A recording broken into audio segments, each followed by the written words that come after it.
Buongiorno, ben ritrovati a tutti voi. Prima edizione di Antenna 3 Nord-Est, l'informazione che torna dal Veneto con, sapete bene, i collegamenti dai territori, i nostri colleghi che sono già al lavoro da questa mattina per aggiornarvi su quanto sta accadendo in tutto il Veneto. E la prima notizia ci porta in realtà fuori dal Veneto, siamo in provincia di Pordenone, il comune è quello di Cordovado e c'è Luca Orlandi, un ex militare che si trova serragliato in casa ormai da un giorno. La sua immagine è quella che vedete in questo momento. Quello che vi stiamo facendo vedere è uno dei tanti video che Luca ha postato su YouTube, cioè durante questo periodo in cui appunto si è chiuso in casa serragliato, ricordo, e armato, ha postato questi video. Vediamo se riusciamo a farvi sentire un attimo che cosa sta dicendo. Questo è induzione al suicidio, maresciallo. Questo è induzione al suicidio. Io le armi contro di voi non ci penso neanche, questo mi piace di me. Sapere adesso di me che questo è il coso. Questa è induzione al suicidio, maresciallo. Maresciallo, te lo ripeto, questa è induzione al suicidio. Questa è induzione al suicidio, allora maresciallo. avete sentito Guarda tua moglie, guarda... istigazione, induzione al suicidio, indugia diverse volte su questo termine, e maresciallo evidentemente si starebbe, Luca Orlandi, ripeto questo è il suo nome, rivolgendo all'interlocutore, il mediatore che in questo momento è stato inviato fuori dall'abitazione di Cordovado per in qualche modo trattare, fare in modo che Luca esca da casa. Ricordo che si tratta di un ex militare. Sono diversi i video che il giovane sta postando in questo momento proprio su YouTube, quindi per in qualche modo comunicare con il mondo, perché evidentemente la diffusione dei social network è mondiale, comunicare con il mondo, ma scegliere ancora una volta di restare chiuso in casa. Per noi a Cordovado c'è il nostro Lucio Zanato, tra poco ci collegheremo con lui per avere gli aggiornamenti. Lucio ci ha raccontato di essere stato allontanato dalle forze dell'ordine perché appunto ha cercato di avvicinarsi alla casa di Orlandi, quindi tra poco saremo con lui. La cronaca ci porta anche a Torino, vi faccio vedere la prima pagina del Corriere della Sera, una tragedia, un treno a 100 km all'ora ha travolto degli operai al lavoro, ci sono 5 morti, è stata aperta un'indagine per omicidio colposo, plurimo e disastro ferroviario. Incidente è oltraggio alla convivenza, le prime parole del Presidente della Repubblica Sergio Mattarella. Invece nella nostra regione, nel nostro Veneto, sono tanti i temi e l'ordine del giorno, il problema legato ai profughi e poi la questione legata all'autonomia. Ne parleremo tra poco con Andrea Martella, segretario del Partito Democratico del Veneto. Ma intanto andiamo a Cogollo del Cengio nel Vicentino con il primo servizio che ci racconta un caso di cronaca, ancora un incidente mortale sulle strade del Vicentino. Vediamo. Cogollo del Cengio, tragedia della strada sulla provinciale 350. Un uomo di 52 anni di Piovene Rocchette perde la vita. L'auto su cui viaggiava sbanda, colpisce il guardrail e nell'urto si rovescia. Ferito ma non in pericolo di vita il 27enne che viaggiava con lui e che una volta stabilizzato è stato trasportato in ospedale a Sant'Orso. Ai soccorritori del SUEM 118 e dei vigili del fuoco accorsi da Schio è apparso subito chiaro che per il conducente non c'era niente da fare. Sulla stessa auto viaggiava anche un cane che è rimasto illeso e che è stato preso in custodia dai pompieri. Sul posto anche i carabinieri delle stazioni di Arsiero e Piovene e gli agenti della polizia locale del Consorzio Alto Vicentino. Un altro dei temi ovviamente il sovraffollamento delle carceri, un problema veneto ma non solo, un sovraffollamento che pesa ancora di più evidentemente con l'estate, le alte temperature. A Padova a visitare i due palazzi il sottosegretario alla giustizia Andrea Ostellari, che ha annunciato a settembre in Parlamento il pacchetto per le carceri. È entrato nella casa di reclusione, nella casa circondariale del carcere Due Palazzi di Padova, il sottosegretario alla giustizia Andrea Ostellari. Qui negli ultimi giorni si sono consumate 2 aggressioni ai danni degli agenti della polizia penitenziaria commesse da detenuti. Non i primi casi nell'istituto padovano. Ai presenti il sottosegretario ha comunicato l'arrivo di un nuovo direttore. Qui ovviamente a breve arriverà anche un nuovo direttore e così copriremo anche tutte quelle situazioni ovviamente relative alle dirigenze delle case circondariali della Regione Veneto. Il direttore sarà uno dei 57 che si stanno formando in questi mesi, solo il primo passo di una serie di azioni che saranno messe in campo dal governo, che porterà alla ripresa dei lavori in Parlamento il cosiddetto pacchetto carceri, che prevede norme sul rispetto delle regole e sul trattamento dei detenuti. Questi due fattori, questi due elementi, quindi rispetto delle regole e trattamento, dovranno essere coniugati tra di loro per cercare di raggiungere l'obiettivo, che è quello di migliorare il nostro sistema carcerario ed è quello di proteggere chi all'interno ovviamente ci lavora. Alcuni interventi saranno disponibili da subito, ha annunciato il senatore Ostellari, tra questi l'applicazione della circolare sulla media sicurezza e la possibilità per i direttori di sanzionare con fermezza chi aggredisce il personale in servizio. Sul fronte dei diritti dei detenuti aumenterà il numero di telefonate concesse, che passeranno da 4 a 6 al mese. Inoltre, grazie a una cabina di regia istituita con il CNEL, si cercherà di aumentare le possibilità di lavoro nelle imprese. Furti, rapine, lesioni ed estorsioni commesse a Vicenza nel mese di luglio. La polizia arresta in centro un pluripregiudicato straniero e sono state avviate le procedure per l'espulsione. Zone del Quadrilatero e Campomarzo nel mirino delle forze dell'ordine che hanno potenziato i presidi alla luce delle decisioni prese durante il Comitato Ordine e Sicurezza di martedì. La Polizia di Vicenza, nell'ambito dei controlli, ha arrestato per i reati di rapina plurima, furto aggravato, estorsione, lesioni personali gravi e porto abusivo d'armi, tutti commessi a Vicenza, nella zona calda della città, nel periodo tra l'8 e il 17 luglio scorso, un 28enne cittadino nigeriano. Pluripregiudicato e senza fissa dimora, gli agenti delle volanti lo hanno individuato in via Torino, nella zona appunto del Quadrilatero, mentre si aggirava con fare sospetto. Dopo averlo fermato e identificato, è emerso che era destinatario di un'ordinanza di custodia in carcere emessa il giorno precedente dal GIP del Tribunale di Vicenza. Era giunto in Italia nel mese di aprile del 2017 con uno dei tanti sbarchi avvenuti sulle coste meridionali e da quel momento in poi ha sempre vissuto di espedienti e comproventi delle attività illecite messe in atto commettendo reati anche di particolare violenza contro la persona, contro il patrimonio ed attinenti allo spaccio di sostanze stupefacenti. È stato scortato presso la locale casa circondariale, dove rimarrà a disposizione del pubblico ministero della Procura della Repubblica. In considerazione della gravità dei fatti e della sua particolare pericolosità, il questore di Vicenza Paolo Sartori ha disposto l'avvio delle procedure di rimpatrio nel paese di provenienza. Torniamo a Padova, siamo a Pernumia. Oggi l'autopsia sul corpo di Anur El Guttaia, il 27enne marocchino ucciso lunedì notte dal suo coinquilino. Avrebbe colpito per difendersi, questo quello che il 25enne gambiano, in carcere per aver ucciso il coinquilino marocchino al culmine di una lite, ha raccontato al suo avvocato. L'accoltellamento dopo insulti razzisti è un litigio furibondo scoppiato per l'utilizzo di uno zainetto che è stato sequestrato dai carabinieri insieme ai telefoni cellulari dei due stranieri. Al momento sono escluse piste legate alla droga. Il marocchino morto lavorava saltuariamente come operaio, così come il 25enne gambiano, il cui unico precedente per spaccio risale a diversi anni fa. Secondo il racconto del presunto omicida, il 27enne marocchino l'avrebbe ferito con una coltellata al braccio e lui lo avrebbe in seguito colpito alla gola, provocandone la morte in pochi minuti. Una convivenza difficile quella all'interno dell'abitazione di via Palù Inferiore, dove l'andirivieni di stranieri era costante, raccontano i vicini esasperati da continui rumori e liti piuttosto violente. A quanto pare la vecchia abitazione, diventata una discarica a cielo aperto, risulta affittata ad uno straniero da un uomo che però è deceduto qualche anno fa. Il sindaco di Pernumia sta svolgendo tutte le verifiche per risolvere la situazione. Intanto oggi la procura di Rovigo conferirà l'incarico dell'autopsia sul corpo della vittima, che si svolgerà nelle prossime ore. Allora, noi continuiamo con la cronaca, torniamo nel Vicentino, siamo a Sossano, si incendia un'auto, intervengono i vigili del fuoco che hanno evitato la propagazione delle fiamme, perché proprio accanto si trova un viale alberato.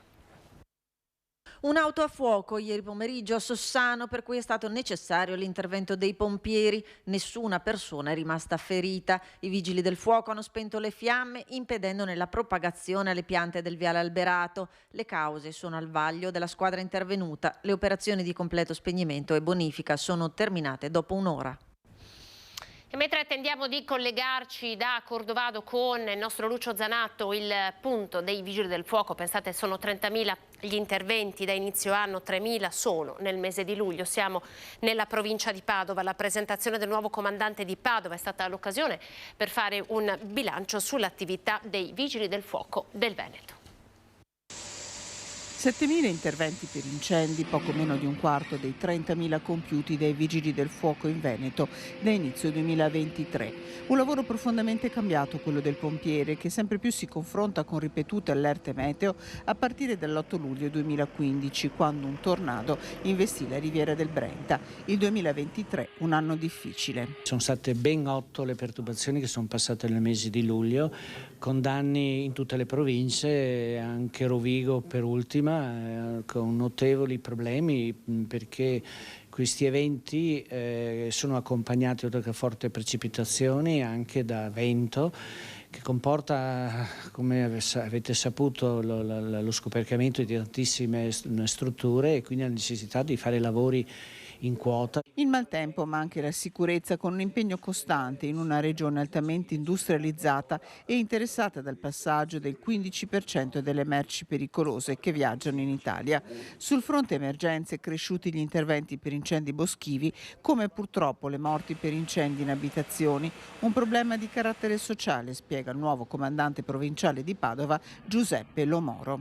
La gestione degli impianti è un qualcosa che deve entrare nella mentalità. Una caldaia va controllata periodicamente, un impianto gas va controllato, qualsiasi macchina o utenza va controllata periodicamente, quindi deve entrare in mente nella mentalità comune quello della manutenzione. La manutenzione riduce di parecchio il problema. Lascia Padova per andare alla direzione soccorso interregionale Cristiano Cusin, che una settimana fa ha gestito il devastante incendio di un magazzino in via Uruguay. Padova è soprattutto un'attività di smistamento, di magazzini, di import e di export.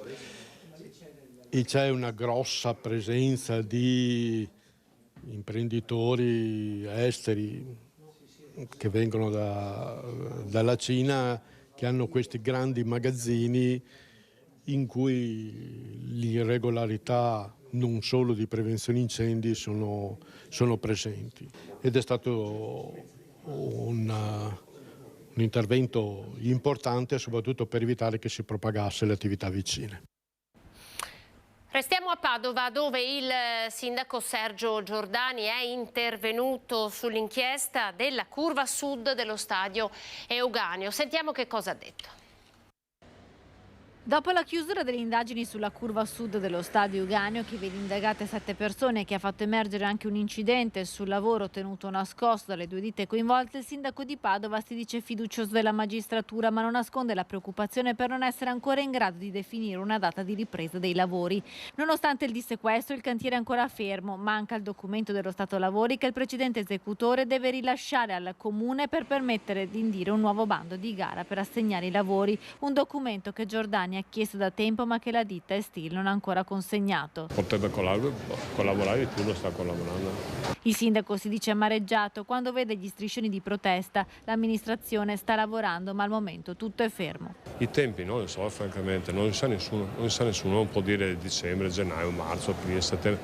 Oggi finché non è chiaro l'assalto finale della magistratura dell'Estil e cosa succederà non siamo in grado di fare assolutamente previsione, il che mi dispiace molto.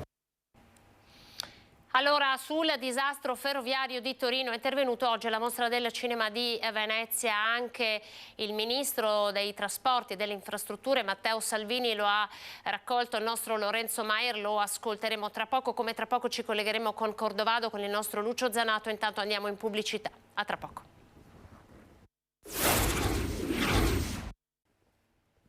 Prima edizione, buongiorno, ben ritrovati. Allora, avete sentito le notizie che arrivano dal Veneto e non solo, peraltro. Siamo in provincia di Pordenone, Cordovado, dove c'è Luca Orlandi, un ex militare asserragliato e armato in casa, sta comunicando con l'esterno attraverso dei video che sta diffondendo su YouTube. Ve ne abbiamo fatto ascoltare uno, lì per noi c'è Lucio Zanato, andremo da lui tra poco appena riuscirà a collegarsi, perché come appunto vi anticipavo è stato allontanato dalle forze dell'ordine che in questo momento stanno trattando proprio con Orlandi per farlo uscire di casa. Ricordo che è armato. Altri temi con la cronaca, con l'autopsia del marocchino che ha ucciso il collega con cui abitava a Pernumia. Adesso tocchiamo altri due temi importanti per la nostra regione, quello dell'autonomia e quello dell'emergenza dei profughi, e lo facciamo con Andrea Martella che mi ha raggiunto in studio. Andrea, buongiorno, segretario del Partito Democratico del Veneto. Buongiorno. Saluto tutti i telespettatori. Allora, io vorrei proporle come prima cosa un servizio che è stato realizzato dalla redazione di Treviso, che va a come dire, riesumare le parole di Giuseppe Pan in onda durante il focus del nostro direttore Luigi Bacciali. Il tema è quello dell'autonomia. Pare che a Roma non ci siano i soldi per i LEP, i livelli come dire, di assistenza minimi, che dovrebbero diventare uguali per tutte le regioni d'Italia, quindi per poter garantire a tutti lo stesso tipo di servizio allo stesso prezzo, ed è una condizione fondamentale affinché si realizzi il progetto di autonomia che è stato presentato con la bozza di Calderoli. Questi soldi però non ci sono. Pan ha lanciato una sorta di ultimatum al governo, quindi gliela facciamo ascoltare, anche perché appunto il Partito Democratico in prima fila per l'autonomia con il vostro progetto. Ascoltiamo Giuseppe Pan e poi commentiamo insieme in studio. Stiamo aspettando al varco chi si deve mollarla questa autonomia. Se non ce la mollano entro X, vedrai cosa succede. Non stiamo più fermi nessuno noi, e te lo dico qui in diretta, io non sto fermo. Come tanti dei miei colleghi. Stiamo aspettando in muto silenzio e vedrai anche cosa succederà se non presto succederà questo. Abbiamo anche aspettato troppo. Il messaggio è talmente chiaro da diventare invettiva, quasi un j'accuse nei confronti dell'esecutivo. Giuseppe Pan, presidente dei leghisti a Palazzo Ferrofini, usa il carico da 90 nel corso di Focus, la trasmissione del direttore di Media Nord-Est Luigi Baccialli. Senza autonomia si strappa la prospettiva nei giorni in cui il governo è impegnato a trovare le risorse per la legge di bilancio 2024 con i famigerati LEP, essenziali per l'attuazione della legge di riforma, che andrebbero finanziati, ma sul punto non c'è alcuna certezza. Anzi, Radio Palazzo riferisce che non sarebbe una priorità. Apriti cielo. Non è il primo governo che mandiamo a casa. 2137 giorni. Sull'autonomia è l'ultima spiaggia. Abbiamo avuto la pazienza. Calderoli è stato minacciato di morte dai soliti mafiosi del sud. Noi andiamo avanti sul nostro progetto, e lo sai perché anche tu ne hai fatto parte nel passato. Se non ce lo mollano desfiamo tutto. Gioco facile per l'opposizione che prende la palla al balzo. Basta che ti iscrivi, mi iscrivo al PD, se non fanno l'autonomia. Ancora no. Però il PD potrebbe dare un segnale anche loro. E noi l'abbiamo fatto con il nostro segretario Martella, 7 punti ha detto sull'autonomia, l'avete snobbato con i nostri consiglieri regionali, mi sembra che abbiamo fatto molto. Abbiamo fatto molto, dice il Partito Democratico. Andrea Martella, le chiedo davvero pochi minuti di attesa, perché mi dicono che c'è il nostro Lucio Zanato che sta monitorando la situazione a Cordovado. Lucio, eccoti, ti vediamo. Buongiorno, raccontaci un po' com'è la situazione lì. Sì, buongiorno Anna, buongiorno ai telespettatori del telegiornale di Antenna 3 della prima edizione. Mi trovo a Cordovado. Cordovado è un paese a confine tra Friuli e Veneto, sostanzialmente siamo a poca distanza da Portogruaro, e da ieri mattina sostanzialmente Luca Orlandi, 55 anni, nativo di San Donà di Piave, ex sottotenente di complemento dei Carabinieri, ex giocatore di basket, ingegnere, sostanzialmente si è asserragliato nella sua casa, nel suo appartamento di via Battaglione Gemona, praticamente dietro questa strada. Noi siamo tenuti a debita distanza perché lui all'interno ha almeno dichiarati 2 fucili di uso sportivo, una pistola e 500 colpi, ma probabilmente anche delle bombole di gas. Insomma, tutto questo naturalmente perché lui si trova asserragliato e si trova asserragliato da ieri perché i carabinieri si sono presentati alla sua porta per ritirargli queste armi. Che cosa è successo? Lui vive sostanzialmente da 2 2 anni e mezzo in autoreclusione nel suo appartamento, doveva rinnovare il porto d'armi per queste armi ad uso sportivo e quant'altro, ha chiesto di poterle rinnovare in termini virtuali, ovviamente gli è stato negato visto che non ci sono più le restrizioni dal Covid, e questo ovviamente ha scatenato tutta una serie di reazioni, compreso il fatto che si è asserragliato ieri mattina quando si sono presentati per appunto ritirargli, sequestrargli queste armi.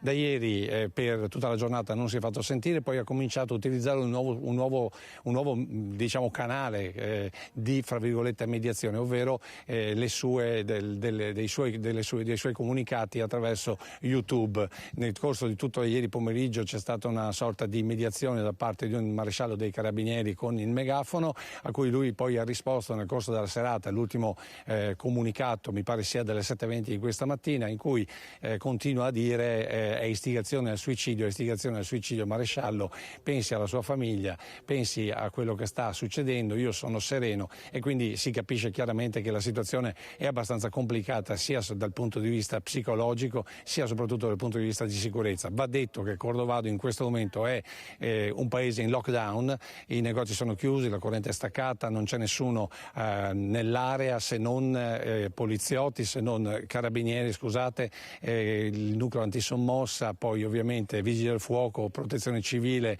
personale sanitario, insomma c'è una sorta di assedio intorno a questo appartamento. All'interno questo 55enne che, stando agli ultimi comunicati che ha come dire, emanato, prosegue nella sua intenzione di rimanere chiuso in casa e dagli istinti di suicidio, comunque dalle espressioni suicide che lui ha avanzato, pronto evidentemente a gesti estremi qualora ci fosse una possibile eruzione. Proprio per questo probabilmente il canale utilizzato, comunque la via a questo momento portata avanti, è quella della mediazione, e noi siamo qui a cercare di raccontarvi un po' tutta questa vicenda qui a confine, ripeto, tra Friuli e Veneto, ma soprattutto che vede protagonista un veneto, visto che appunto Luca Orlandi è nato a San Donà di Piave.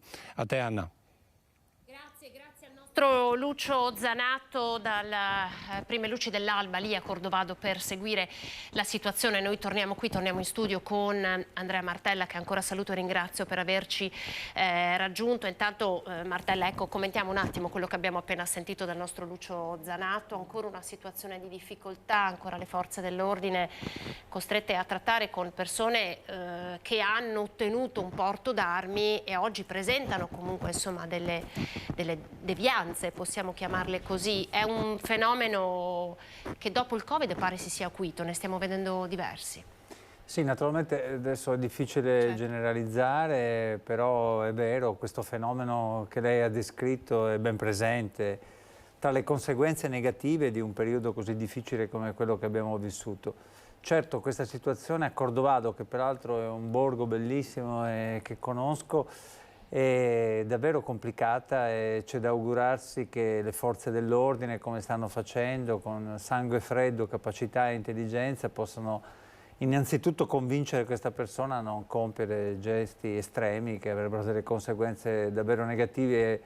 E davvero voi state facendo un lavoro molto importante di servizio informativo che dà diciamo, notizia di questa situazione e anche mette le persone nelle condizioni di essere al riparo in un momento così difficile. Senta, torniamo un po' al servizio che abbiamo visto insieme, alle parole di Giuseppe Pan, a capo diciamo, dei leghisti a Palazzo Ferrofini, che dà un ultimatum al governo: non ci sono i fondi per i LEP, l'autonomia sarebbe a rischio.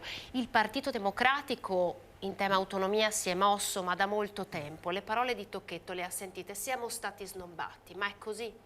Ma per la verità il Partito Democratico ha presentato le proprie proposte sull'autonomia, anche con le mie iniziative di legge, prima che le presentasse il governo, nel mese di ottobre scorso, poi ne abbiamo presentata un'altra di rango costituzionale per inquadrare l'autonomia, quindi abbiamo proprio le carte in regola per parlarne fino in fondo e con serietà, avendo poi posto una serie di questioni che si sono rilevate davvero preminenti anche nel dibattito che è in corso al Senato e al quale anch'io partecipo. Il punto vero qual è? Che abbiamo detto fin dall'inizio che ci devono essere questi livelli essenziali delle prestazioni che possono garantire l'uguaglianza dei cittadini in tutto il Paese, e Calderoli si è impegnato a fare questo, ma adesso arriviamo al punto reale, cioè ci sarà una legge di bilancio, nella legge di bilancio ci sono queste risorse, se no l'autonomia non funziona. Poi c'è un altro problema, è che sono state fatte tante tali promesse sull'autonomia che hanno molto diciamo, reso questo disegno di Calderoli una specie di nodo pieno di contraddizioni, molto intricato. E quindi ci sono problemi da una parte e dall'altra che sono stati evidenziati. E noi abbiamo cercato di dire, guardate, è inutile che vogliate partire con un progetto che rischia di non essere compreso dal resto del Paese, che divide l'Italia, che non mette tutti i cittadini di fronte alla possibilità di avere gli stessi diritti. Puntiamo su alcune materie. In Veneto abbiamo detto il lavoro, la formazione, il sostegno alle imprese, la rigenerazione urbana, cioè cose che si possono fare in Veneto, che il Veneto può fare anche meglio. Perché l'autonomia poi alla fine che cos'è? È qualcosa per rendere più facile la vita dei cittadini. Secondo lei è stata spiegata con chiarezza ai cittadini che poi sono andati a votare al referendum il progetto, il disegno Calderoli? Perché anche noi come stampa abbiamo dato diverse notizie, ci siamo, ultime battute per l'autonomia, e oggi ci ritroviamo a dire i fondi non ci sono. Ma non solo i fondi non ci sono, come dicevo ci sono anche molti problemi di carattere giuridico, normativo, che stanno rendendo abbastanza inestricabile questo passaggio. Io penso che non sia stata spiegata bene. Penso che sia stata utilizzata in questi anni come un'arma per dire questa è la nostra idea del Paese, noi vogliamo che vengano i veneti primi, che per primi che i soldi rimangano. Perché la stessa Lega si chiama tradita adesso. Perché quando tu per anni dici delle cose che poi dopo non riesci a ottenere, è evidente che crei un effetto negativo in quel resto del Paese che pensa che tu voglia fare la secessione. E questo è successo anche per colpa di Zaia, che per molto tempo ha chiesto che il residuo fiscale venisse trattenuto nel territorio. E poi crei delle aspettative. Poi sai, per quanto riguarda il referendum si era chiesto quella volta se si voleva che il Veneto avesse l'autonomia, questo è previsto dalla Costituzione, è un fatto normale, e ci voleva poco a dire di sì. Il problema è che era un sì che non serviva a nulla e che invece l'autonomia ha bisogno di un percorso serio, realistico e che si possa realizzare. I miei emendamenti che discuteremo da settembre in poi sono molto relativi a questa parte finanziaria. In quanto a quello che dice Pan, non so a chi si rivolga, mi pare però che ci sia un punto politico, e cioè che tra Lega e Fratelli d'Italia su questo ci sono delle differenze profonde, e quindi la Lega adesso spinge per fare una cosa, ma deve chiederlo al proprio ministro, e nella coalizione che governa ci sono spinte diverse, una forza come Fratelli d'Italia più centralista e che associa all'autonomia magari il presidenzialismo, e la Lega che vorrebbe arrivare a questo risultato e che vede che il tempo stringe e che rischia di non arrivarci. Quindi i prossimi passaggi quali saranno anche per il vostro disegno di legge? Beh, il nostro disegno di legge è stato abbinato a quello di Calderoli, e quindi i relatori, che erano uno della Lega e uno dei Fratelli d'Italia, hanno fatto la relazione sul disegno di legge Calderoli e Martella, per la verità. Poi nel corso del dibattito c'è stata la discussione generale e sono stati presentati una serie di emendamenti. Per quanto ci riguarda abbiamo presentato gli emendamenti che riprendevano lo spirito del nostro disegno di legge, e devono ancora iniziare ad essere votati. Non si è fatto nulla in tutto questo periodo, nel senso che sono state fatte audizioni che hanno messo in luce parecchi problemi, e si riprenderà la prossima settimana con il voto. È successo nel frattempo che Fratelli d'Italia ha presentato un tot di emendamenti non molto diversi da quelli presentati da noi, che ha creato appunto la situazione di difficoltà di cui anche questo per esponente della Lega ha parlato in maniera, sì, con toni abbastanza diciamo incommentabili che però insomma ha evidenziato. Anche per chiarire un po' insomma, ai telespettatori che cosa sta succedendo, no, a Roma, perché bisogna essere chiari su questo punto. L'autonomia ne stiamo parlando ormai davvero da diverso tempo e bisogna davvero capire fino a che punto e che cosa il Veneto potrà ottenere.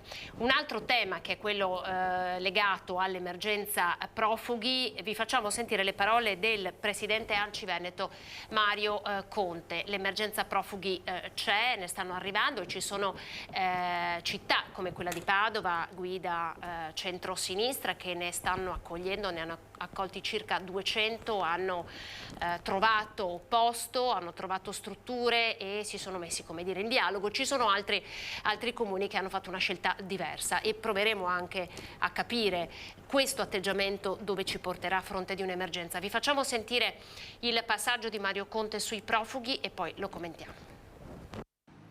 Un ufficio all'interno dell'ex caserma Serena che valuti conoscenze e competenze e che definisca percorsi di formazione e inserimento nel tessuto produttivo. E questa è l'ipotesi su cui sta lavorando il sindaco Mario Conte in tema immigrazione, con l'obiettivo di programmare presente e futuro di chi sbarcando in Italia arriva a Treviso. Un progetto che vedrebbe, come già accaduto in passato, con gli arrivi dall'Albania e dal Nord Africa, il coinvolgimento diretto delle associazioni imprenditoriali. È un periodo storico particolare, nel senso che da una parte abbiamo le aziende che chiedono forza lavoro e dall'altra c'è questo fenomeno migratorio che oggi poteva diventare un'opportunità nell'emergenza. Oggi chi rappresenta il mondo del lavoro, degli industriali, dell'impresa può dare una risposta importante sia da un punto di vista di ospitalità che da un punto di vista di formazione e di occupazione lavorativa. Questo non lo possono fare i sindaci possono creare la condizione, possono avvicinare le parti. Un ufficio gestione immigrati che vuole essere anche una risposta a chi contesta i sindaci per non aver risposto alle richieste delle prefetture. È un segnale che i sindaci sono già molto impegnati nella gestione migratoria, della prima gestione migratoria proveniente dall'Africa, siamo impegnati nella gestione dei rifugiati politici dell'Afghanistan, siamo impegnati con gli ucraini e siamo molto impegnati nella gestione dell'emergenza sociale della nostra comunità. Le difficoltà stanno nel fatto che questi arrivi sono continui, sono indefiniti nei numeri e soprattutto i sindaci temono di essere abbandonati da un punto di vista anche delle risorse e delle criticità. Del resto le esperienze passate confermano che solo attraverso la formazione e soprattutto il lavoro, tra l'altro in mansioni che sono cronicamente scoperte, il fenomeno migratorio può diventare da problema a risorsa. Dobbiamo chiedere però regole e metodi ferrei e soprattutto numeri certi. In mancanza di questi elementi io credo che sia difficile andare avanti. Andrea Martella, l'emergenza profughi, le parole del presidente ANCI, leghista, quindi anche qui siamo al governo sostanzialmente. Devo dire che forse dovremmo abituarci a pensare che quella dei profughi non è più un'emergenza, perché è un fenomeno che va gestito e bisognerebbe iniziare a gestirlo pensando che la logica dei rimpatri, dei respingimenti, dei porti chiusi che hanno detto le attuali forze di governo non porta a alcun risultato e che invece dobbiamo lavorare a regolarizzare i flussi migratori, all'inserimento lavorativo e a in qualche modo contenere quelle che sono le forme di clandestinità che portano poi molti migranti in Italia. E come ha detto il Presidente della Repubblica, l'unico modo per farlo è quello di aumentare in modo serio i flussi migratori di cui c'è bisogno anche nella nostra regione, nel nostro paese, perché c'è bisogno di manodopera. Naturalmente ci vuole una capacità di inserimento, ci vuole la conoscenza della lingua, ci vuole una formazione professionale. Non è un percorso facile, bisognerebbe smetterla con una battaglia continua su questo tema, mettersi intorno a un tavolo e decidere come va affrontato questo tema. Invece cosa succede? Che il governo anche su questo litiga, tra Lega e Fratelli d'Italia, che Salvini adesso litiga perché è stato lasciato fuori dalla cabina di regia che dovrebbe gestire la cosa, che la Lega, dopo aver fatto per anni di questa un'arma di propaganda, vede i propri sindaci dire beh, noi non vogliamo profughi, non vogliamo immigrati, e facendo saltare l'unico modo per poterli accogliere, che è quello dell'accoglienza diffusa, che è un modo per fare quell'inserimento di cui parlavamo. Uno SPRAR, un ritorno allo SPRAR per come in qualche modo era stato pensato, era stato organizzato sul territorio, secondo lei con i fondi che ci sono oggi, le forze che ci sono oggi, sarebbe possibile? Adesso, al di là delle formule, io penso che bisognerebbe evitare che ci siano hub, tendopoli e grandi aggregazioni che creano problemi a chi arriva e che creano problemi anche ai nostri cittadini.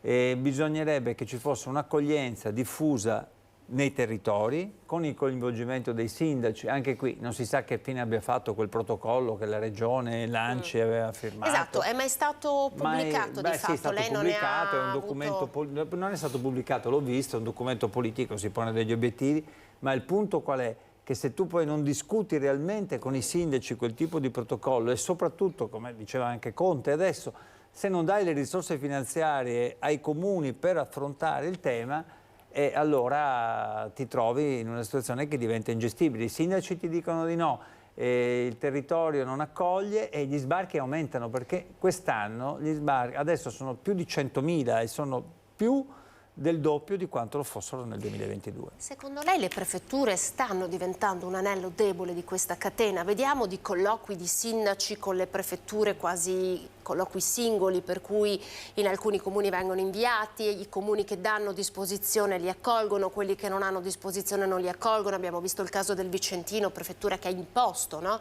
Si ricorda, e poi il comune che ha mandato indietro come se non fossero degli esseri umani. Sì, è stato veramente anche quello un episodio abbastanza negativo, che però dava l'idea di una situazione, cioè non puoi, tra virgolette, scaricare delle persone davanti alla porta del comune. Devi programmare il loro arrivo, devi mettere i sindaci nelle condizioni di poter accoglierli. Quindi io penso che il ruolo delle prefetture sia molto importante, di coordinamento tra il Ministero e i sindaci, ma deve avvenire con uno spirito di collaborazione, come hanno cercato di fare i sindaci, devo dire, del centro-sinistra, di Padova, che sta svolgendo un grande lavoro con Giordani, ha parlato di Vicenza. anche di lavoro, infatti, Giordani, no? Di forza lavoro che di fatto manca al territorio. Noi abbiamo una costante richiesta da parte delle forze produttive, delle organizzazioni economiche, di avere una manodopera più numerosa e naturalmente a chi dobbiamo guardare se non ai migranti come possibile risorsa? E lo dicono gli stessi industriali, lo chiedono. Naturalmente questo, perché possa avvenire, bisognerebbe fare tre cose. Bisognerebbe cambiare la legge Bossi-Fini, bisognerebbe lavorare perché a livello europeo si cambi il Trattato di Dublino e quindi ci siano delle regole che aiutino il nostro Paese, e bisognerebbe fare in modo che chi arriva possa avere un percorso di formazione. Ma chi arriva, se aumenti i flussi migratori regolari, diminuisci quelli irregolari, perché le persone da quelle parti del mondo tenteranno di entrare regolarmente piuttosto che affidarsi a un barcone, magari rischiando anche la vita come avviene, come abbiamo visto in questi giorni, e insomma poi io credo che le vite umane vadano salvate, e invece ci siamo trovati di fronte a grandi tragedie nel mare. Lei ha parlato di difficoltà all'interno del centrodestra. Quanto stanno pesando secondo lei come dire, equilibri all'interno del centrodestra che non sono più tali? Le faccio ascoltare le parole di Flavio Tosi, Forza Italia, che in qualche modo si è rivolto contro il presidente del Veneto, Luca Zaia. Le faccio ascoltare questa intervista perché, come dire, è sinonimo di un cambiamento all'interno dell'alleanza del centrodestra in Veneto, che in qualche modo rispecchia quello che lei stava raccontando prima, cioè degli alleati che iniziano a non andare più d'accordo su temi molto importanti per il nostro Paese. Ascoltate che cosa ha detto Flavio Tosi. E il risultato è che in oltre 2 mesi di prove per metterla a punto, il sistema è bloccato, l'azienda ospedaliera di Verona non riesce a mandare i dati in regione, ma è un disastro pericoloso, sia perché comunque poi andrà a ripercuotersi su tutte le aziende EU del Veneto, e poi perché è una gara giudicata, quindi non è che puoi dire vabbè ho provato, adesso torno indietro. La priorità ora per Flavio Tosi è evitare un pericoloso effetto domino su tutte le ULSS del Veneto. La questione riguarda l'implementazione del nuovo sistema informatico ospedaliero, il cosiddetto SIO, avviato da Azienda Zero nella sanità veronese. Una sperimentazione che il numero 1 di Forza Italia in Veneto boccia sonoramente. C'è una gara da più di 120 milioni di euro aggiudicata e ci sono i dipendenti stufi perché non ce la fanno più e anche i pazienti, i cittadini, gli utenti, perché questo sistema ha ritardato le liste d'attesa, insomma ha creato dei grandissimi disguidi. Troppe le criticità che hanno portato anche la CGIL Scaligera a dichiarare lo stato di agitazione, mentre è delle scorse ore la lettera congiunta di CISL e UIL, in cui si chiede alla Regione, in particolare al Presidente Zaia e all'assessore Lanzarin, la convocazione di un tavolo urgente fatto di proposte migliorative. E rispetto a questo la Regione non può pensare di starsene fuori e vedere cosa succede all'azienda ospedaliera di Verona, perché la gara l'ha fatta la Regione. Ormai c'è chi parla di fuoco amico. Quella del forzista Tosi alla giunta di centrodestra non è la prima stoccata, anzi cannonata, ma il diretto interessato tira dritto. Io sto sui fatti, sono stato assessore alla sanità del Veneto e quindi parlo di materie e temi che conosco. L'aspetto politico sulla sanità, sui servizi sociali c'entra nulla. Siamo in campagna elettorale per le regionali, Andrea Martella, e come si sta posizionando il Partito Democratico del Veneto? Beh, insomma sì, la campagna elettorale per le regionali inizia a sentirsi, soprattutto inizia a sentirsi il fatto che Zaia non potrà più essere candidato se le leggi rimarranno attuali e che quindi all'interno del centrodestra c'è una certa fibrillazione, si inizia a sentire molto il fatto che sono cambiati i rapporti di forza tra Fratelli d'Italia e Lega nel corso dell'ultimo periodo, con Fratelli d'Italia che ha doppiato la Lega e con il PD che si trova anche in una posizione superiore numericamente e elettoralmente alla Lega, e quindi questo è un cambio di fase e si nota una certa stanchezza nella giunta regionale, un litigio abbastanza costante su tutto, perfino sul granchio blu. Il Partito Democratico però sa bene che noi dobbiamo guardare a quello che succede dall'altra parte e io vedo quello che dice Tosi, sono cose che sulla sanità noi abbiamo detto magari mesi fa, abbiamo iniziato una campagna a febbraio, ma il fatto che le dica Tosi, un esponente di maggioranza governativa nazionale e regionale, indubbiamente rappresenta un fatto politico evidente. E noi ci stiamo preparando cercando di parlare innanzitutto di quello che dovrebbe essere secondo noi una nuova idea per il Veneto, sia per l'impresa, sia per il lavoro che per lo sviluppo, per l'ambiente, partendo poi da alcune questioni fondamentali. La prima è quella della sanità, che riguarda davvero tutti i cittadini veneti e che ha delle conseguenze con dei disagi importanti per le liste d'attesa, per il numero dei medici e degli infermieri, per i medici di base, per le code nei pronto soccorso. Ecco, questo è un punto fondamentale su cui nella nostra regione si iniziano a avvertire dei problemi e noi continueremo a lavorare con una nostra idea di Veneto per costruire una coalizione che nel futuro possa porsi come una coalizione che compete per il governo del Veneto. Sanità è il punto critico oggi in Veneto, giusto? Direi di sì, la sanità è una delle questioni fondamentali che emerge con nettezza e che fa emergere che non è che la nostra sanità non sia una buona sanità, non ci siano medici professionisti molto bravi, ma che l'organizzazione sanitaria che dipende dalla regione sta avendo punti di incertezza e sta costruendo delle falle importanti. Se poi pensiamo che a livello nazionale non verranno date le risorse, il ministro Schillaci, che è uno del centrodestra, ha chiesto 4 miliardi per le regioni. Io non vedo queste risorse nella manovra nazionale al momento. Se queste risorse non verranno, beh, la situazione diventerà più difficile perché alle inefficienze della regione o comunque alle difficoltà della regione si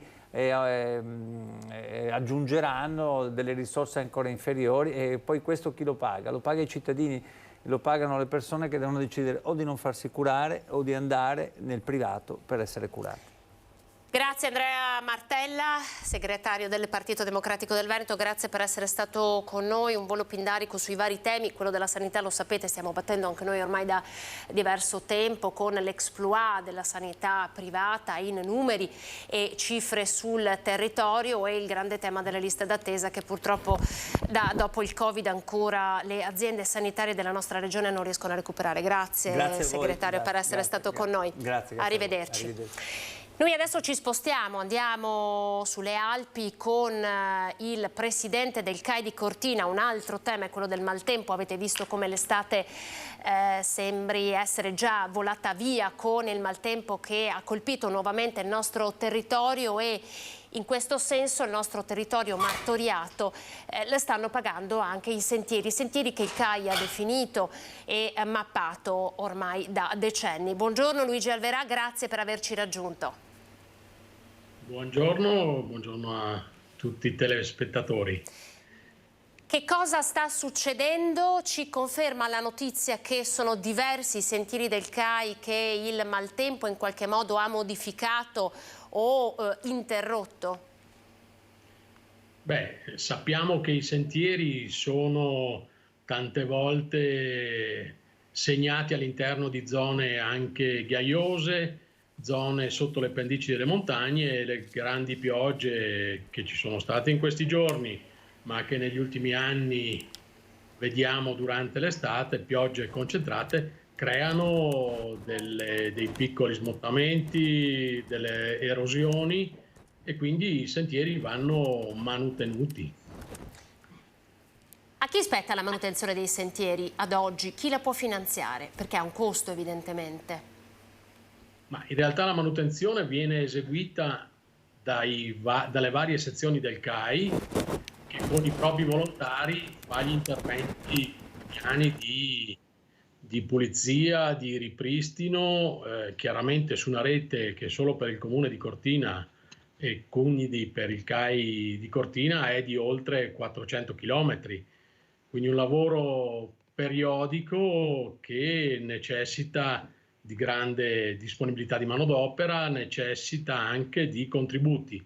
La Regione finanzia con dei contributi che speriamo possano essere incrementati, perché incrementato è il lavoro che va fatto per garantire la sicurezza e la percorribilità dei sentieri. Quali sono le zone che sono state più colpite? Sappiamo che c'è stata un'ultima frana a Passo Tre Croci, poi tutta la zona di Auronzo. Quali sono le zone maggiormente colpite che stanno soffrendo, la montagna che sta soffrendo maggiormente?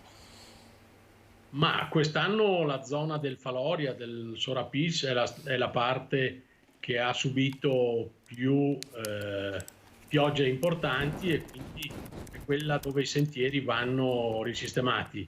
La zona dell'Auronzano anche. Abbiamo visto anche alcuni crolli nella zona di Belluno di ieri, che hanno coinvolto le vie ferrate, che però sono mantenute e rese in sicurezza dalle guide alpine proprio su incarico della Regione e dei vari comuni competenti. Quindi un lavoro che viene fatto su diversi livelli: sentieri CAI, vie ferrate, la responsabilità è dei comuni e dei sindaci, quindi, ma poi con la manutenzione eseguita dalle guide alpine, perché sono competenti proprio per il lavoro che va fatto per mantenerle in sicurezza, e poi noi abbiamo la fortuna nella zona di Cortina di avere un partner che sono le Regole d'Ampezzo, che gestiscono il parco. Quindi all'interno del parco delle Dolomiti d'Ampezzo c'è una collaborazione tra enti. Vediamo le immagini delle cadute di alberi. Le grandi piogge portano anche a cadute di alberi che rendono poi difficili alcuni passaggi all'interno dei sentieri. Vanno anche lì fatti gli interventi di taglio per ripristinare la percorribilità agevole. Luigi, le chiedo di attenderci pochi minuti, perché mi dicono che abbiamo in diretta il nostro Lorenzo Maier, corrispondente della Mostra del Cinema di Venezia. Quindi dalle montagne passiamo in laguna. Ci attenda pochi minuti, perché c'è Lorenzo per noi, corrispondente per la Mostra del Cinema di Venezia. Buongiorno Lorenzo. Buongiorno Anna, a te e ai nostri telespettatori. Sì, scusate, siamo qui in diretta al volo con il presidente della Biennale Roberto Cicutto, che ovviamente ringraziamo. Allora, una mostra di Venezia che è partita alla grande, anche con qualche star in meno americana, comunque un grande successo. Una mostra di Venezia che è partita con una cerimonia emozionante, che ha visto un Leone d'Oro italiano, non il primo Leone d'Oro ad una donna, ma ad una regista italiana, questo sì. E lo dico perché ieri nell'emozione Liliana Cavani ha detto che era la prima donna a vincere un Leone d'Oro in generale. Un film molto importante sia dal punto di vista della qualità che dello sforzo produttivo, delle giurie molto empatiche che nella conferenza stampa di ieri hanno manifestato soprattutto la loro grande passione per questo lavoro, una mostra che in qualche maniera si occupa costantemente dello sviluppo delle nuove tecnologie, cercando di dare indicazioni per possibili equilibri fra quello che sono le sale cinematografiche e lo sfruttamento online. Qualche cosa che a cui noi teniamo moltissimo, perché anche fuori dalla mostra continuiamo a cercare di educare nuovi pubblici e soprattutto di portare le nuove generazioni a comprendere non solo con uno slogan ma con l'esperienza diretta che un film visto in sala è sicuramente più interessante ed emozionante che visto su un piccolo schermo. Quali sono le sue aspettative per questo festival e dopo le lasciamo andare? Le aspettative per questo festival sono intanto che ci sia, come dire, un apprezzamento per l'importante presenza italiana, che non è dovuta al fatto che mancano alcune star americane, perché i film ci sono tutti tranne quello di Guadagnino, quindi la scelta di 6 film italiani in concorso è stata fatta prima da direttore Barbera e del suo comitato di selezione, e poi c'è un numero enorme di opere prime divise nelle varie sezioni. E questa è poi il DNA di una mostra d'arte cinematografica, godere di talenti, del lavoro di talenti affermati e aiutare e conoscerne di nuovi. Quindi sono le due cose che possono fare un festival importante e soprattutto un festival che ha nel suo titolo la parola arte. Grazie Presidente, molto gentile, e lo ringraziamo per essere stato con noi. Anna, come si diceva, oggi è una giornata importante del concorso, 3 film subito. Ieri c'è stata una grande attesa per l'interpretazione di Pier Francesco Favino, con il comandante che ha aperto questa mostra. Se hai domande, altrimenti ci colleghiamo più tardi. Grazie Lorenzo. Allora ci sentiamo più tardi, perché so che tu hai sentito anche il ministro Sangiuliano che è arrivato e probabilmente riusciremo a farvi sentire più tardi questo spezzone di intervista per il nostro Lorenzo Mail, corrispondente alla Mostra del Cinema. Grazie Lorenzo e ovviamente buon lavoro a te. Vi facciamo sentire le parole di Matteo Salvini, intervistato proprio dal nostro Lorenzo Maier, che oggi è intervenuto sul disastro ferroviario di Torino. Innanzitutto la preghiera e il cordoglio per queste 5 vite scomparse in maniera inaccettabile in una notte d'agosto mentre lavoravano sui binari. Il pensiero alle famiglie, a cui vedremo di essere vicine anche dopo, non solo adesso. E poi il rammarico, perché la legge c'è, non si può lavorare sui binari con treni in esercizio, quindi evidentemente c'è stato un errore o di comunicazione, un errore umano. La Procura sta facendo le sue inchieste, noi con il Ministero rispettosamente faremo le nostre con la Commissione d'inchiesta. Io ho sentito gli amministratori delle ferrovie, della rete ferroviaria italiana, so che il governatore è sul posto. È assurdo che mentre stiamo investendo miliardi e miliardi di euro per potenziare le ferrovie, renderle più moderne, più veloci, più sicure, l'alta velocità, Brescia-Verona-Vicenza, la TAP, il tunnel del Brennero, la Napoli-Bari, la Palermo-Catania-Messina, il nodo di Firenze, si muoia saldando dei binari perché qualcuno sbagliato qualcosa. Queste vite non tornano indietro, però voglio essere certo che non possa più accadere. Visto che qui a Venezia c'è un pensiero sul mondo del cinema. Sono qua ovviamente oggi con uno stato d'animo diverso rispetto a quello di ieri, però ieri ho festeggiato per orgoglio l'80° compleanno della mostra, ho visto un bellissimo film, qui ho apprezzato anche le cadenze dialettali, non è usuale, non è semplice, magari non è moderno, però fare il giro d'Italia anche con le lingue locali è stata un'emozione nell'emozione. Poi sono migliaia di posti di lavoro. Quest'estate le sale hanno fatto i record grazie al taglio del costo del biglietto scelto dal governo, grazie agli operatori che non hanno mai mollato, però ci sono decine di migliaia di posti di lavoro e di fantasia umana insostituibile dall'intelligenza artificiale che tengono duro, e quindi il mio omaggio, il mio ringraziamento è da utente e da appassionato di lunga vita al cinema.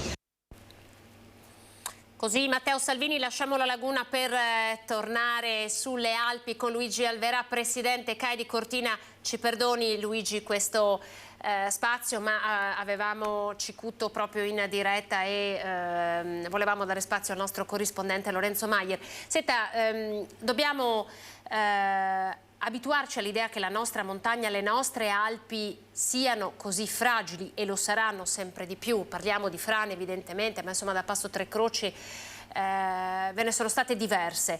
Non è solo questione di maltempo, è anche questione di fragilità della montagna. Sì, è una fragilità abbastanza naturale, nel senso che comunque se noi ci guardiamo attorno ci sono decine e centinaia di ghiaioni che sono il segnale della montagna che negli anni, nei decenni, nelle centinaia di anni si è sgretolata. Quindi è un processo naturale che oggi definiamo accelerato, ma che comunque va tenuto in considerazione.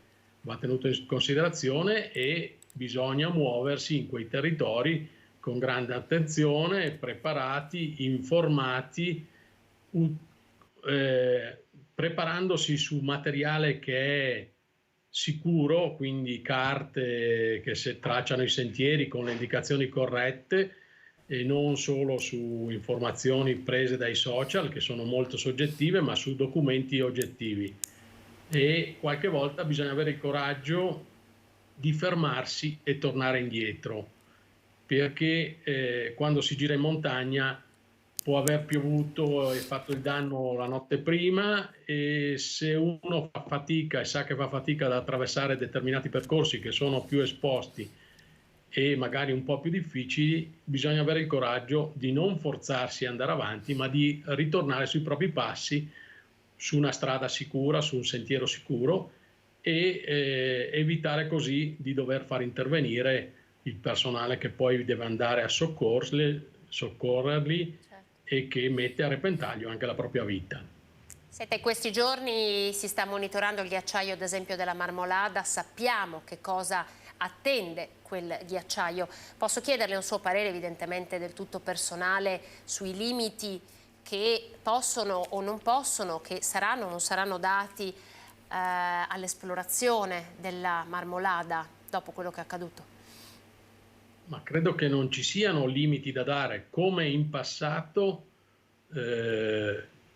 in tutte le zone delle nostre valli, quando un sentiero o un percorso aveva dei problemi, si costruiva un percorso alternativo che permettesse di superare quei rischi e quelle zone che avevano degli ostacoli. Quindi questo credo che sia la naturale evoluzione della sentieristica e dei percorsi in montagna. L'attenzione deve essere sempre massima, ma l'imprevisto fa parte della vita e dell'attività di chi gira sulle nostre Dolomiti. Non a caso il CAI fa dei corsi per preparare chi si accinge a vivere la montagna nella maniera più adeguata. Voi continuate con i vostri corsi? Ma noi portiamo i nostri soci ad attraversare le nostre montagne, cercando di far capire qual è il modo giusto per approcciarle, anche da soli, non solo accompagnati dal CAI. E questo lavoro lo fanno anche le guide alpine e le guide di mezza montagna, che preparano le persone per salite più importanti e per percorsi più difficili. Quindi bisogna prepararsi, bisogna essere coscienti delle proprie capacità, bisogna essere attrezzati correttamente, bisogna avere le informazioni giuste e con queste precauzioni si riduce qualsiasi rischio. Annullarlo non è mai possibile. Anche girando per le strade ci sono dei rischi. E dall'ultima cosa che le chiedo è questa: ci sono stati tantissimi gli incidenti nelle nostre montagne e anche tanti gli incidenti mortali. Sono stati di più secondo lei rispetto agli scorsi anni? L'impressione è che ci sia qualche incidente in più. Chiaramente dipende anche quello da come va la stagione, dalle condizioni atmosferiche e anche dalle persone che magari cercano in montagna di fare dei percorsi che sono al di là delle proprie possibilità. Grazie, è stato chiarissimo, grazie a Luigi Alverà. Torneremo a richiedere un suo intervento qui in diretta su Antenna 3 per monitorare un po', l'estate sta finendo, ma insomma sappiamo che c'è ancora un autunno da affrontare per la montagna e torneremo da lei per capire come sta andando. Grazie per essere stato in nostra compagnia, arrivederci. Grazie a voi, e l'autunno è bellissimo nelle Dolomiti. Un autunno di funghi, tra l'altro. È sempre il periodo migliore, se non sbaglio. L'autunno è l'autunno dei colori che le nostre valli prendono con le foglie che cambiano e che si avviano verso l'inverno. Grazie Luigi Alverà, grazie per essere stato con noi. Arrivederci. Allora, noi adesso andiamo in pubblicità, torneremo di nuovo a Venezia perché sabato è prevista la proiezione del docufilm dell'Associazione della Miglior Vita Possibile, si chiama Diretta, ne parleremo tra pochissimo con il regista e con Franca Benini, la direttrice dell'Hospice pediatrico di Padova. Prima però faremo il punto con la redazione di Padova sul Caro Libri, domani si riparte per i piccoli e il 13 invece per le scuole elementari, medie e superiori. Ma intanto pubblicità. Prima edizione, ben ritrovati, sono le 13.05, facciamo il punto sul Caro Libri con la nostra Chiara Gaiani e la collaborazione tecnica di Federico Cibotto. Chiara che si trova, se non sbaglio, all'interno di una cartoleria. Chiara, buongiorno. Buongiorno da Padova, ci troviamo all'interno di una cartoleria come potete vedere, con noi il vicepresidente della categoria librai e cartolibrai di Ascom Padova, Roberto Berti, che ringraziamo. Siamo al conto alla rovescia ormai per l'apertura delle scuole, lei tratta anche per esempio i libri di testo dei ragazzi, un peso non indifferente per una famiglia su cui però, e questa insomma è una notizia che è giusto dare, non ci sono stati dei rincari.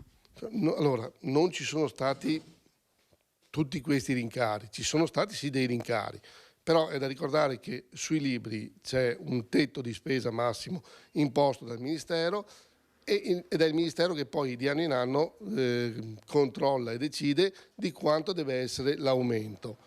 Quest'anno sì, l'aumento, ripeto, c'è stato, ma non è stato, secondo fonti così evidente e così pesante come tutti ci danno da intendere o ci fanno credere.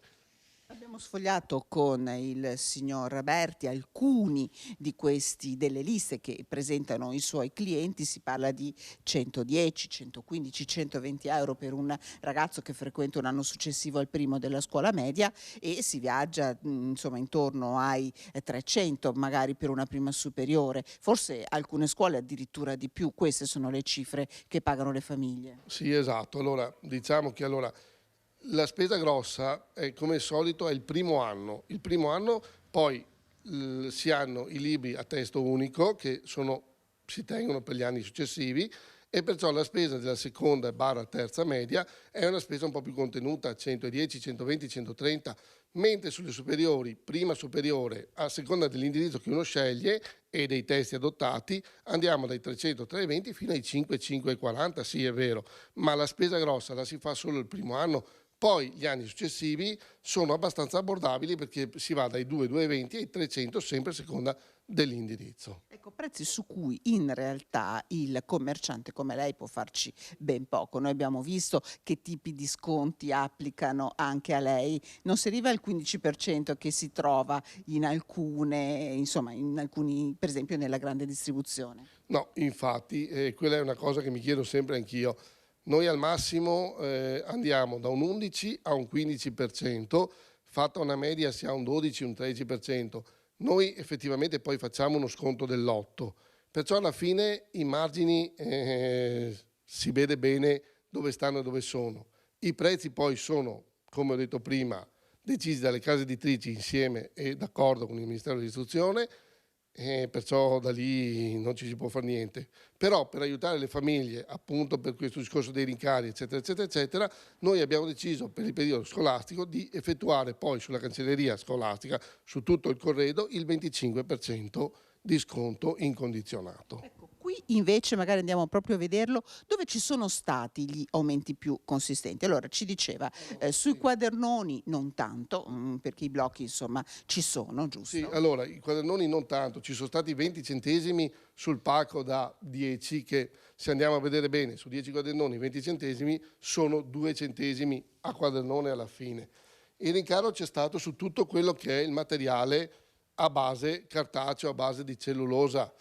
Chiediamo proprio al collega Federico Cibotto di spostarsi con noi e per esempio vediamo un prodotto che è aumentato in maniera abbastanza consistente. Allora purtroppo sì, gli album, visto la consistenza anche del cartoncino eccetera eccetera eccetera, sono quelli che quest'anno hanno subito un rincaro diciamo abbastanza corposo, €1,50 all'incirca, però come torno a ripetere, grazie allo sforzo che stiamo facendo e mettendo in campo lo sconto 25, riusciamo anche a mediare questi aumenti e a dare una mano alle famiglie. Famiglie che comunque si troveranno sicuramente in difficoltà, abbiamo visto come ci sia un aumento generalizzato. Lei sta vedendo delle persone magari entrare nel suo negozio che proprio fanno bene i conti? Sì, di sicuro e sempre di più.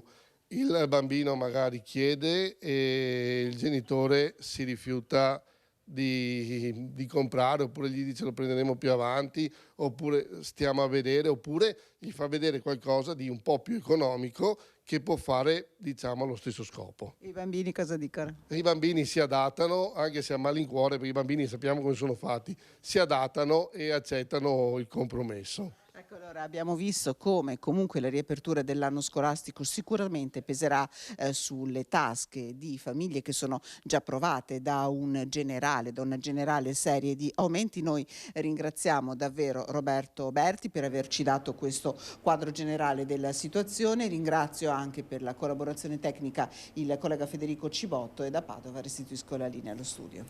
Grazie alla nostra Chiara Gaiani. Noi di bambini continuiamo a parliamo questa volta dei bambini che sono seguiti dall'Hospice pediatrico di Padova e vi presento i nostri prossimi ospiti. Franca Benini, direttrice dell'Hospice pediatrico. Franca, buongiorno, grazie per essere con noi.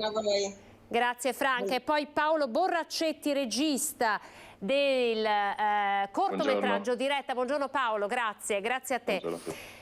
Perché abbiamo invitato questi ospiti? Perché sabato alla mostra del cinema sbarcherà Diretta, un cortometraggio che racconta attraverso una narrazione particolare, innovativa evidentemente, il mondo di chi è in cura all'hospice pediatrico e riceve le famose cure palliative. È stata l'associazione La Miglior Vita Possibile a voler accedere diciamo anche al mondo del cinema e lo ha fatto interpellando proprio Paolo Borraccetti come regista che ha diretto ma anche scritto appunto il cortometraggio. Paolo, partirei da te. Sabato c'è questo debutto presso lo stand della Regione del Veneto. Che cosa racconta Diretta sostanzialmente? Ma Diretta è diciamo, lo chiamiamo una nota di ordinaria emergenza, è una storia in cui raccontiamo dal punto di vista di un ragazzo ispirato a una vicenda reale che ho sentito da uno dei pazienti dell'hospice, una notata di emergenza, però la raccontiamo dal suo punto di vista mentre sta facendo una diretta social, quindi diciamo in scena la protagonista reale del cortometraggio è sua madre, interpretata da Marina Massironi. Ma c'è questo racconto con questa voce fuori campo di chi fa la diretta social, come diciamo spesso può capitare ai ragazzi e agli adolescenti, e che ci guida attraverso questa notata particolare. L'idea era quella di provare a raccontare in un modo un po' diverso quello che sono magari le vite delle famiglie, dei ragazzi, dei bambini e dei loro genitori che convivono con queste malattie rare.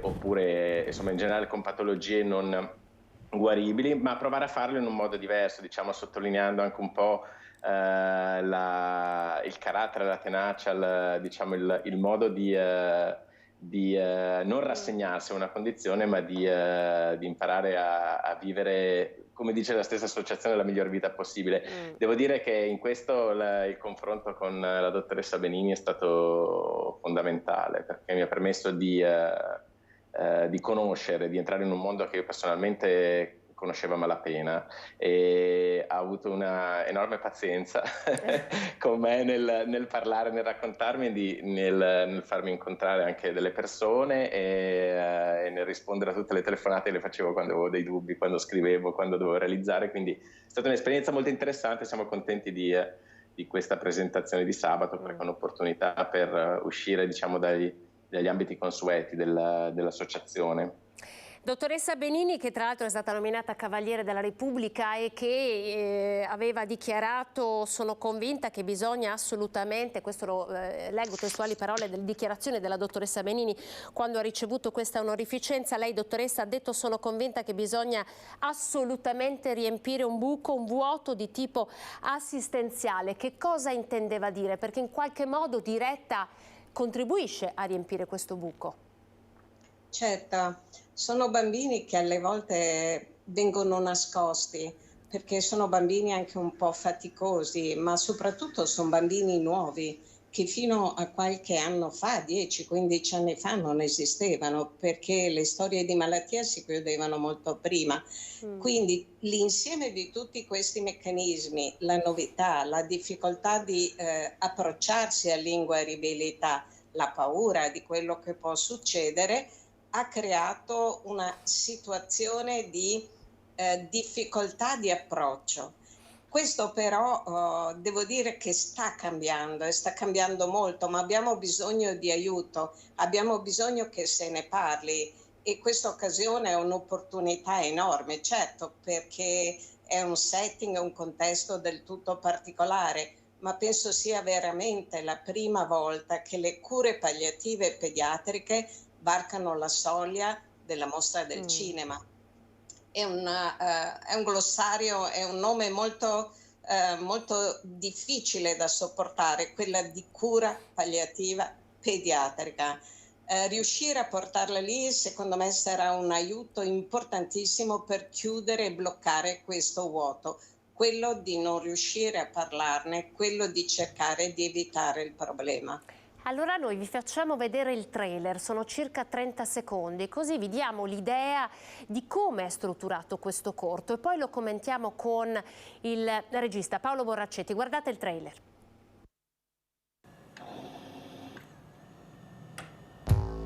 Forza, dormi. E così dovrebbe funzionare, no?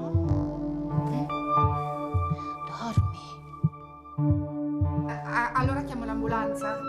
Sì. Pronto? È il centro per le cure palliative? Così non può continuare a respirare. Mi creda, il problema non è la macchina. Qui bisogna intervenire. Andrea? Respiri bene? Paolo Borraccetti, la paura di una mamma, il racconto di un ragazzo che ha 17 anni e utilizza gli strumenti dei suoi coetanei, i social network. I suoi coetanei rispondono. È il racconto di una vita normale. Ce lo puoi spiegare perché questa scelta? Sì. Ma diciamo che l'idea è nata da una chiacchierata con una madre e con un figlio che mi raccontavano una vicenda accaduta loro tempo fa, ma quello che mi aveva colpito, che nel raccontare una vicenda di un'emergenza che generava ansia, anche incomprensioni, però lo facevano in un modo scanzonato, come se fosse un modo di esorcizzare la paura, no? E questo mi ha fatto pensare che forse provare a utilizzare un registro leggero in cui magari il protagonista, diciamo, dell'emergenza, che ha ovviamente 17 anni, ha un modo suo di sdrammatizzare le cose che non è quello che utilizza la madre, e quindi c'è questo doppio livello in scena di dialogo che il protagonista ha con i suoi amici che lo seguono in queste dirette Instagram, e quindi anche un livello di ironia, di scherzo su una situazione di emergenza che contrasta con quello che vive in scena invece la madre attraverso questa nottata complicata. E devo dire che insomma, forse l'elemento originale, appunto anche lo strumento, diciamo la maschera, è un film che abbiamo girato ovviamente in verticale per riprodurre quello che è insomma, il mondo dei social. Esatto, questi sono alcuni scatti di Marina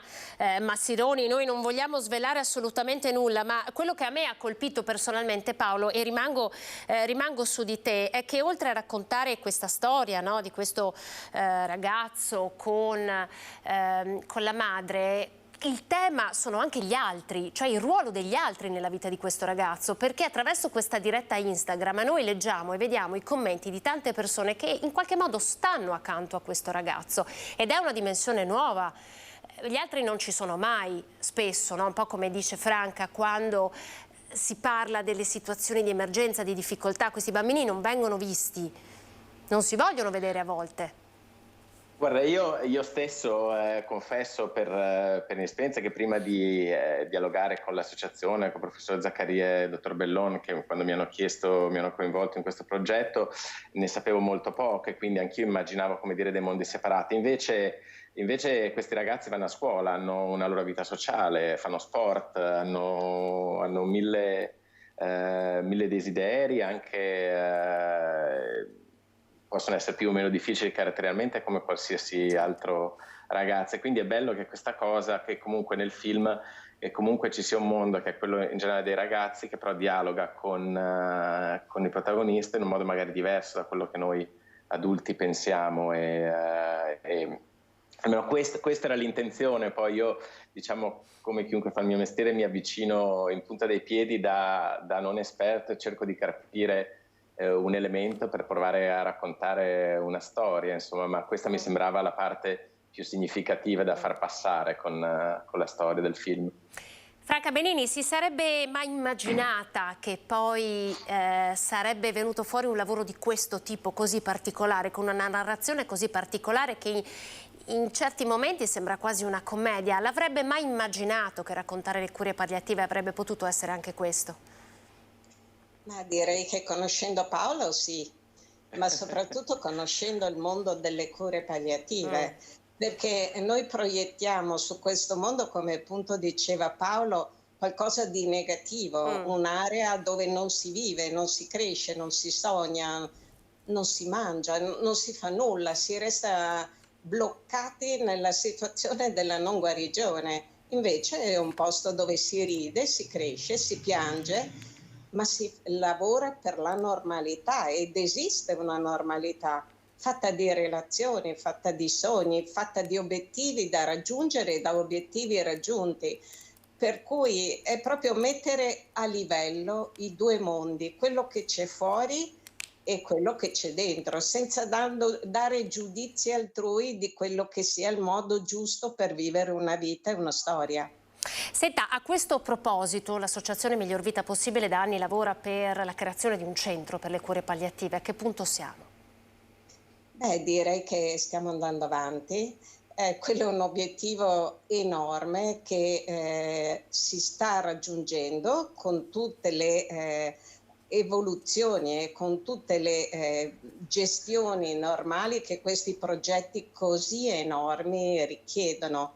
Però la prospettiva c'è e gli obiettivi sono sicuramente chiari, per cui penso che a breve uscirà la miglior vita possibile, riusciremo a dare delle notizie più certe, ma il percorso è avviato ed è un buon punto di arrivo, per cui ci siamo. Questo è un altro tassello dove l'hospice pediatrico non deve essere visto come un mondo chiuso dove si fa fatica alle volte a entrare oppure addirittura a passarci sotto, ma è un luogo di vita che deve far parte della città, deve far parte della società, e anche lì è un lavoro da fare, ma sono certa che ce la faremo.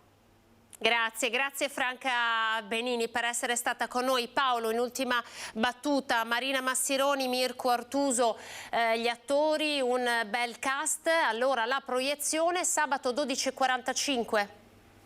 Sì, 12:45, iniziamo alle 13 nello spazio Veneto Film Commission della Regione Veneto.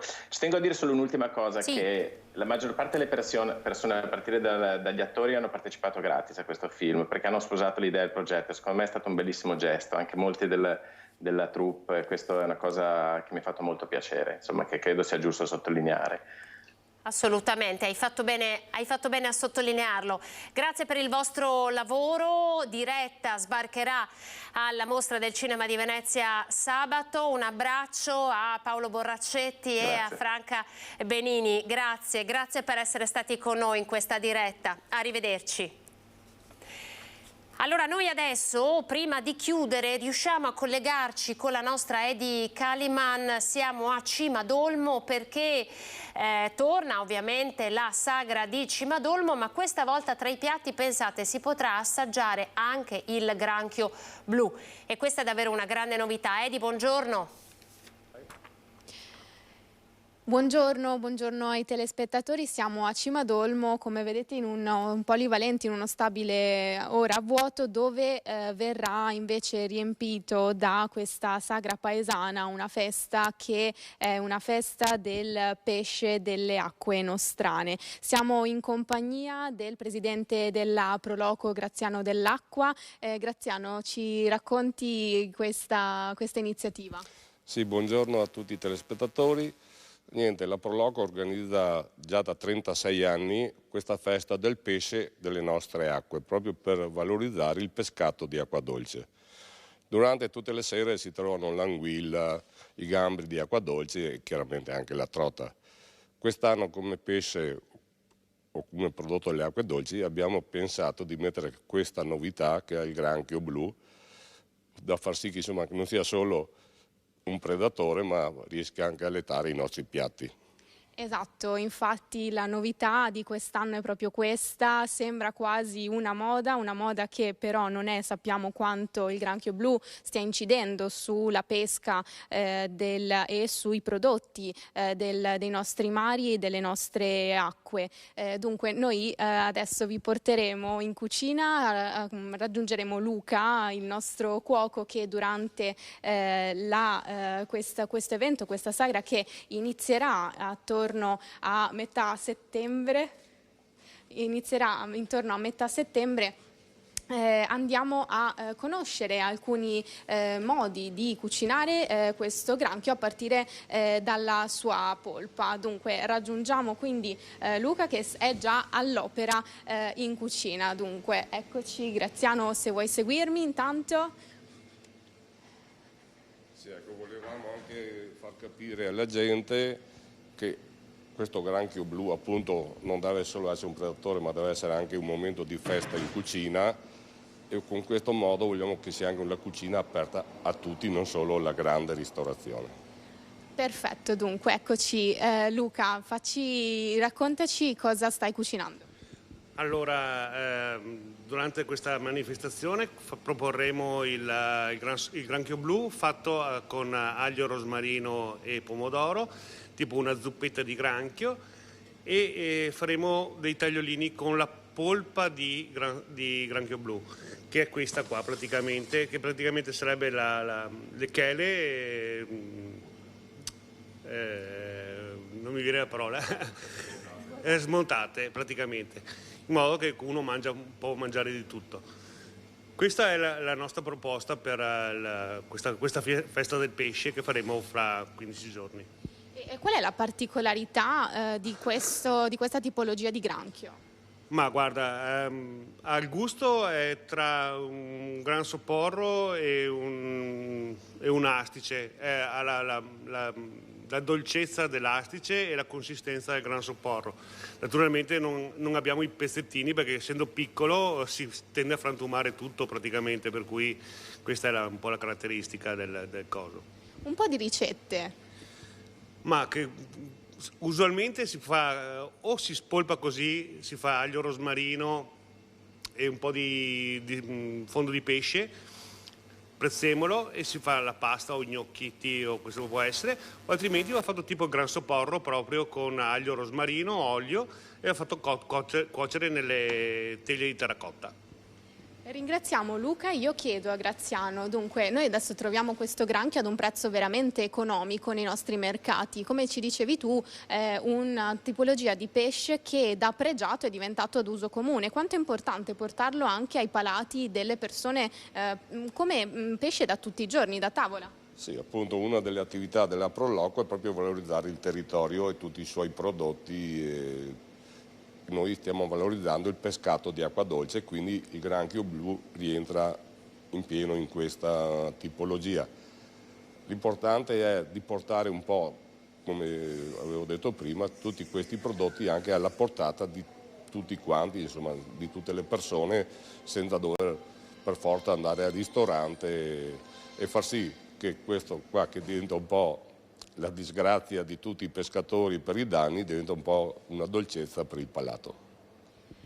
Bene, noi da Cimadolmo per ora è tutto e restituiamo la linea allo studio. Grazie alla nostra Erika Liman. Allora avete sentito, no, dai pescatori del Polesine che lamentano la presenza del granchio blu che sta distruggendo evidentemente le coltivazioni di vongole, il granchio blu che oltre ad essere sbarcato nei supermercati ora diventa anche pietanza da consumare nelle sagre. Vedremo nei prossimi tempi che cosa accadrà. Di questo tema ovviamente si è occupato anche il presidente della Regione del Veneto, Luca Zaia. Noi siamo alle battute finali, vi ricordo come sempre dopo di noi le previsioni del tempo con il meteo e a seguire il grande cinema di Antenna 3. Questa volta vi proponiamo una pellicola dal titolo Diana, la storia segreta di Lady Di con Naomi Watts. Davvero una pellicola da non perdere. Grazie per essere stati in nostra compagnia. L'informazione torna questa sera sui nostri schermi su Antenna 3 a partire dalle 18:30 con il telegiornale del Veneto. Ora le previsioni del tempo. Arrivederci.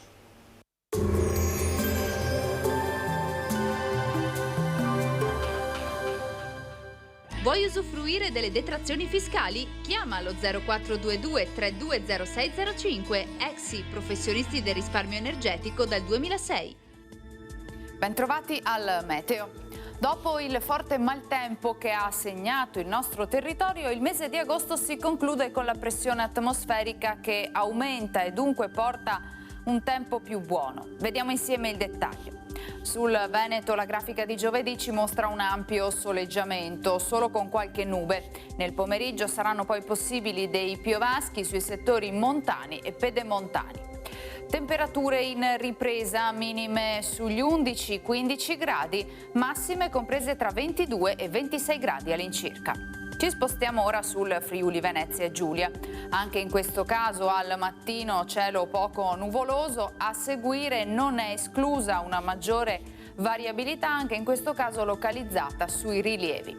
Temperature minime tra 12 e 17 gradi, massime sui 24-26 gradi. Infine diamo uno sguardo al Trentino Alto Adige, dove sarà piuttosto soleggiato con nubi alte in transito e limitati addensamenti pomeridiani. Temperature minime intorno agli 11-12 gradi, massime infine sui 25 all'incirca. Dal meteo di Antenna 3 per ora è tutto, grazie per l'attenzione, arrivederci.